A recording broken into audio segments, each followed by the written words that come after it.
Narcissus is a handsome young man from Boeotia, known by the same name in Roman mythology. According to Ovid, he was the son of the river god Cephissus and the water nymph Liriope, although a version of Nonnus of Panopolis states that his parents were the goddess Selene and Endymion. Following the Ovidian tradition, Narcissus was born in Thespiae in the Boeotian area, and his parents took him to the soothsayer Tiresias, who predicted that the baby would live to old age if he didn't contemplate himself. This is how Narcissus became a young man of incredible beauty, surrounded by a multitude of admirers, both male and female, and he gloated in rejecting all of them with cruelty.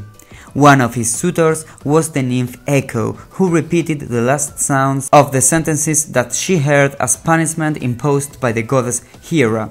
The nymph, completely in love, pursued him in secret while Narcissus was hunting. She began to repeat his last words, trying in vain to give him a hug. Narcissus shouted that he'd rather die than lie with her, so Echo passed away, consumed by her unrequited love. It was only left her voice scattered around the world, repeating all kinds of sounds. The rest of the nymphs asked for revenge for Narcissus' behavior to the goddess Nemesis, who punished his cruelty. When he was on hand, Narcissus decided to drink from the waters of a fountain or a well. At that moment, he discovered the reflection of his own image and he suddenly fell in love with himself. Absorbed with his own beauty, he eventually died of exhaustion and metamorphosed himself into the flower of Narcissus or daffodil.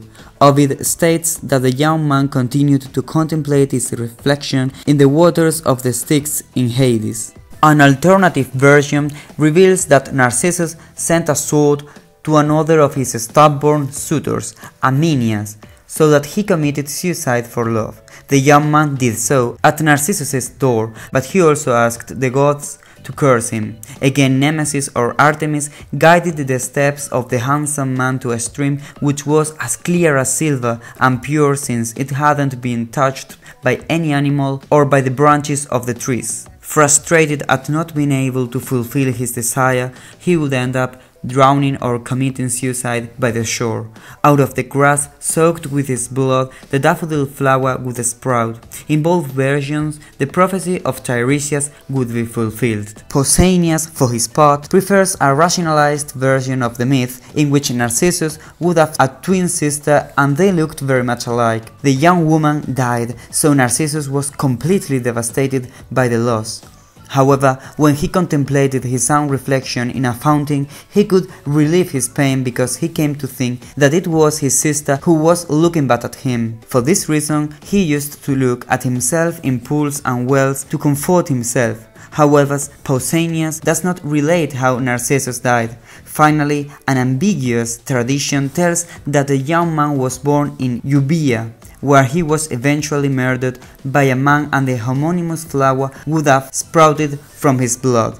Narcissus is usually represented in artistic works as a handsome young man, either naked or half naked, usually contemplating the reflection of his face in a pool or a river. He has a blank stare and he is deeply absorbed, therefore he appears in a rural setting, sometimes accompanied by nymphs like Echo, and his main symbols are beauty, pools, and the daffodil. It should be noted that this character has given rise in psychology to the term narcissism, which Freud defined as the excessive and exaggerated admiration that an individual feels for himself. In addition, the myth of Narcissus can be interpreted as a process of self-knowledge that humans experience and the limits of such a process.